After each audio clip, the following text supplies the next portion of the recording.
제가 오늘은요, 가짜 행복과 진짜 행복이 있다는 것, 또 가짜 자존감과 진짜 자존감이 다르다는 것을 알려드리려고 해요. 그래서 오늘 영상은 나는 자존감은 높은 것 같은데 왜 이렇게 마음이 불편하고 힘든 때가 많지? 라고 생각하시는 분들이 꼭 봤으면 하는 영상입니다.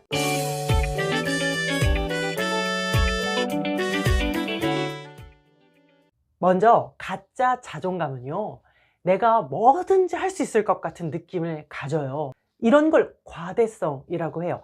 현실감이 살짝 떨어지면서 자기 자신의 능력이 이렇게 과대하게 인지가 돼요. 우리는 보통 그런 사람을 자신감이 넘친다고 생각하고 부러워하기도 하죠. 근데 여러분, 이 사람은 행복할까요? 이 사람은 진짜 자존감이 높을까? 진짜 자존감이 높은 사람, 진짜 행복한 사람은 어떤 느낌을 받냐면요, 사람은 잘하는 것도 있고 못하는 것도 있어. 인간으로 태어나서 모든 면에서 뛰어날 수는 없는 거지. 당연히 그렇잖아. 난 인간이니까 분명히 부족한 거 한계가 있지. 근데 그게 창피해? 아니, 자연스럽지. 괜찮아. 이런 태도예요. 이런 마음이에요. 여러분, 진짜 그렇잖아요. 사람은 누구라도 모든 면에서 뛰어날 수 없어요. 근데 과대성에 빠져 있는 사람, 가짜 자존감이 높은 사람은요, 자기를 현실보다 굉장히 높게 평가하죠. 근데 현실에 부딪혔을 때 부족함을 딱 마주하는 순간이 오게 되잖아요. 그때 어떻게 될까요? 둘 중 하나예요. 본인을 막 비난해서 극도로 우울증에 빠지거나, 아니면 남에게 나의 약점을 투사해서 남 탓을 하거나, 너 때문에 못한 거지 내 능력에는 하자가 없어, 이런 식으로 생각하죠. 그리고 굉장히 기분 나빠하고 화가 나고요. 그러니까 한마디로 자존감이 높은 게 아니라 자존심이 센 거죠. 그래서 가짜로 자존감이 높은 사람은 언제는 되게 자신감 있고 막 의욕이 넘쳐 보이는데 어느 순간 굉장히 우울해하고 다운돼 있거든요. 뭐예요? 현타가 온 거죠. 현실 자각 타임. 이렇게 현타가 왔을 때 나 긴장된다, 걱정된다, 막 이런 수준이 아니고요. 이런 부정적인 감정이 완전히 메어버려요. 불안, 걱정, 우울에 확 압도되는 그런 느낌이 들어요. 이게 뭐냐면, 강한 나와 약한 내가 통합이 안 된다는 거예요. 그래서 완전히 과대한 자기거나 완전히 못난 자기거나, 그리고 나뿐만 아니라 남도 그렇게 보는 경향이 있어요. 완전 좋은 사람이거나 완전 나쁘거나, 이러면 마음이 편안할 수가 없거든요. 내가 나를 대할 때나 남을 대할 때나 이렇게 안정적이지가 않고 어딘가 모를 굉장히 그 부자연스러움, 불편함이 있어요. 심리적으로나 인격적으로 성숙하고 안정되어 있는 사람은 이 통합이 잘 되어 있는 사람이거든요. 난 강하기도 하고 약하기도 하지. 나는 잘하기도 하고 못하기도 해. 나는 좋은 점도 있고 나쁜 점도 있어. 우리 가족도 마찬가지, 내 지인들도 다 마찬가지야. 그래서 누가 나한테 너 이 점은 참 좀 약하구나, 너 요거는 좀 못했네, 이건 부족하다 라고 말을 해도 크게 데미지를 입지 않아요. 속상하게 하겠죠. 좋은 평가는 아니니까. 근데 막 골머리 싸고 잠 못 자고 막 화가 나고 억울하고 막 그런 느낌 아니거든요. 받아들일 수 있는 수준으로 속상한 거죠. 이게 바로 자존심보다는 자존감이 높은 사람인 거예요. 가짜 자존감이 아닌 진짜 자존감을 가진 사람이죠. 그 다음에 가짜로 자존감이 높은 사람은 일을 많이 벌려요.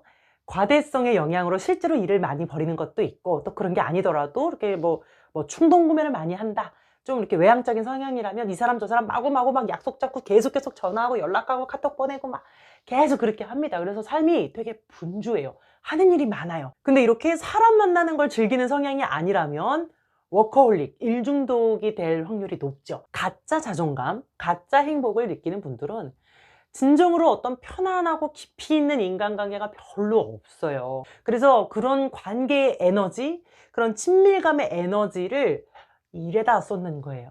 그래서 일을 안 하면 허전하고 공허해요. 뭘 해야 돼, 계속 해야 돼. 나는 일이 너무 좋고 일할 때 행복해서 하는 거예요. 물론 그러실 수도 있는데, 사람은 사회적 동물이고 본능적으로 이렇게 상호 교류하고 서로 교감하려는 본능을 갖고 있어요. 햄스터도 한 마리만 키우면 우울증 걸려서 빨리 죽는다고 하죠. 하물며 사람은요, 사람이 서로 교류하려는 것은 거의 생존 본능이에요.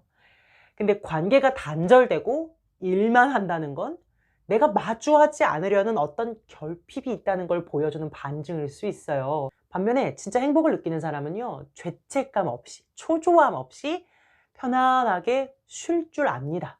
쉴 수 있어. 그렇다고 막 한없이 게으르지도 않아요. 우리의 에너지에는 한계가 있어요. 근데 쉼 없이 무슨 일을 계속 벌려야 돼. 뭐를 계속 해야만 해. 라는 자체가 뭔가 지금 내가 피하고 있는 문제가 있다는 거죠. 물론 그렇게 열심히 일해서 얻어내는 좋은 결과물도 있어요. 사회적으로도 성공했고 능력이 있고 똑똑한 사람도 해요. 근데 내 마음이 정말로 행복하냐? 그게 문제라는 거죠. 다음 세 번째로, 가짜로 자존감이 높고 가짜로 행복한 사람은 상처를 잘 받아요.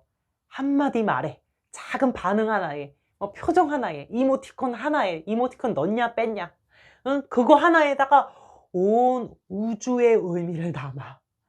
그만큼 남에게 내가 어떻게 받아들여지느냐가 정말 예민하고 중요한 문제이기 때문이죠. 근데 진짜 자존감이 높고 행복한 사람은 타인의 막 작은 반응 하나하나, 말 한마디가 막 그렇게 내 존재 가치를 막 들었다 놨다 들었다 놨다 막 그러지 않아요. 누가 안 좋은 말을 하면 일단 감정적으로 그렇게 심각한 손상을 입지 않는다는 거예요. 속상하겠지. 근데 속상하더라도 현실성, 합리성을 좀 따져보는 편이에요. 그 사람이 그렇게 말한 어떤 상황적인 맥락, 사실 여부, 나의 모습 뭐 이런 것들을 다 생각해 보면서 일리가 있는 비판이라면 나에게 도움이 되는 방향으로 이렇게 받아들일 줄도 알아요. 그리고 그 사람의 평가가 별로 일리가 없는 말이라고 판단이 된다면 상대방을 증오하거나 원망하지 않고 그냥 딱 그 말만 이렇게 무시할 줄도 알아요. 그래, 그건 그 사람 살아온 역사가, 그 사람의 경험이 그 사람을 그렇게 만든 거니까 하고 별로 그 사람을 나쁘게 곱씹지 않는다는 거예요. 한마디로 상처를 별로 받지 않는다. 이렇게 세 가지 정도로 한번 정리를 해봤는데, 이런 가짜 행복, 가짜 자신감, 가짜 자존감 증상들은 주로 어느 질병에서 나타나냐면 자기애성 성격장애, 영상 한번 참고해 보세요. 즉 나르시시스트, 그리고 조증 환자에게서 나타나요. 조증은 되게 업되어 있고 고양되어 있는 것처럼 행복한 것처럼 이렇게 보이지만 원래 그 핵심 정서가 우울이에요. 우울증과 뿌리가 같아요. 그래서 조울증이라고 들어보셨죠? 양극성장애. 제가 이거 바로 다음 영상에서 조울증에 대해서 좀 더 자세하게 치료 방법까지 같이 말씀을 드릴게요. 그 영상을 꼭 이어서 보세요. 진짜 행복하다는 느낌은 자신의 약점이나 한계가 그냥 자연스럽게 인정되고 수용되고 그렇게 불편하게 다가오지 않아요. 그러다 보니까 남에게도 편안하게 자기 약점을 오픈할 수 있어요. 부끄러워하지 않고. 그리고 휴식과 일이 적당하고 조화롭고요. 자기 자신에게 이렇게 쉽게 죄책감과 불안감을 느끼지 않습니다. 일시적으로 힘들 수 있어도 그게 이렇게 막 압도돼 버리는 느낌이 아니죠. 사람을 대할 때도 불편하지 않고 침대에서 아무것도 안 하고 그냥 대자로 뻗어서 누워 있어도요. 마음의 기쁨과 안정감이 있는 그런 느낌입니다. 우리 구독자 여러분들 이렇게 점점 더 진짜로 행복해지시면 좋겠어요. 진짜로 자존감을 갖게 되시면 좋겠어요. 사랑합니다, 여러분. 다음 영상에서 봬요. 웃긴 데 따뜻한 상담사오빠였습니다.